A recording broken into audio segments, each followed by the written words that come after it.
6:02 is the time now. New this morning, for the first time, we are hearing from one of the alleged victims of Matt Weiss, a former University of Michigan offensive coordinator.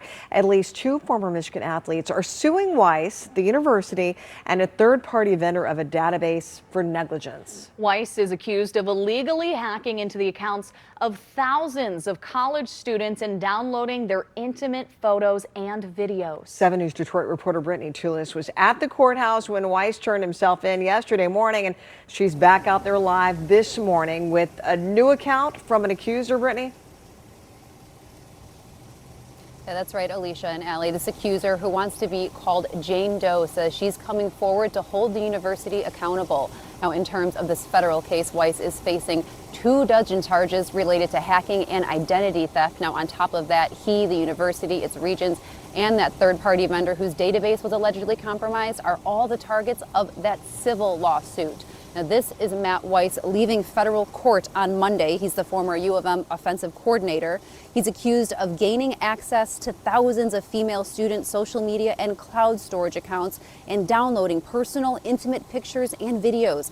Prosecutors say he hacked a database with information for student athletes from hundreds of colleges and universities.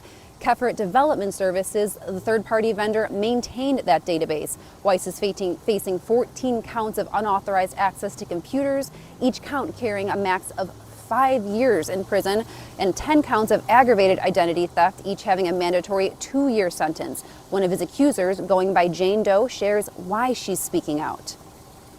My biggest goal is just holding the university accountable. I am just so shocked that such a large institution, with the ability to prevent this from happening, was able to just let it happen.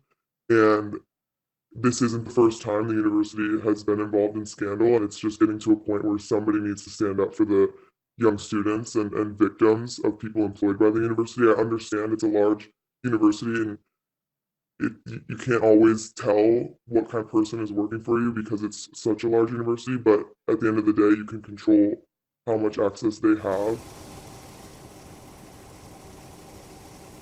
Weiss received a $10,000 unsecured bond. Those conditions include surrendering his passport and allowing the court to install network monitoring software to his computers. Now, as of this morning, neither U of M or Keffer Development Services have responded or commented on this federal case or the civil lawsuit. The university saying it does not comment on pending litigation.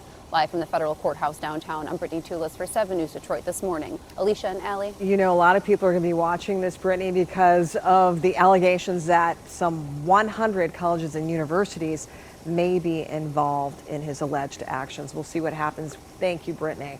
As Brittany just mentioned, the feds say that Weiss hacked into a database of student athletes that was maintained by Keffer Development Services. That's a third-party vendor. So I want to share some insight that 7 News Detroit got from a cybersecurity expert about how this could happen in the first place.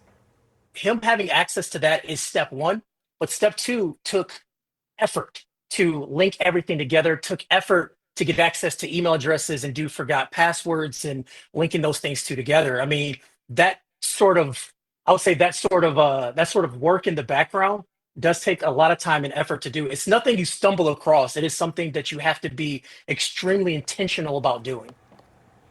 7 News Detroit will continue to monitor any new developments in this case and keep you updated on air and online at WXYZ.com.